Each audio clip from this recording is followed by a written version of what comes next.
Mga kababayan, Assalamualaikum. Hindi sapat ang mga salita upang mabigyan natin ng tunay at makahulugang parangal ang 6 na mga sundalo na nasawi sa pakikipaglaban sa teroristang Maute Group sa Munay, Lanao del Norte noong ika-18 ng Pebrero. Ang kanilang kabayanihan ay kapalit ng kaligtasan ng mga Pilipino hindi lang sa Mindanao, kundi sa buong Pilipinas.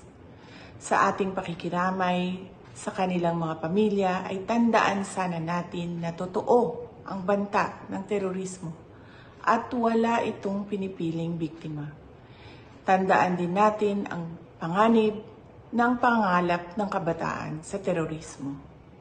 Konkretong halimbawa ang pagpapasabog ng bomba sa Rojas Night Market sa Davao City noong 2016 at ang pananakop nila sa Marawi City noong 2017. Tandaan din sana natin na sa Marawi Siege ay napatunayan nating hindi natin isinusuko kanino man ang ating kalayaan, kapayapaan at kaunlaran.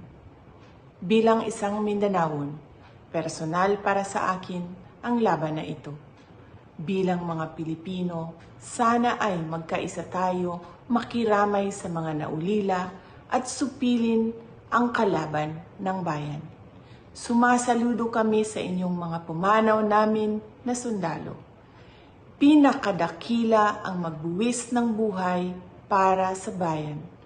Maraming salamat sa inyong katapangan at pagmamahal sa mga Pilipino at sa Pilipinas. Syukran.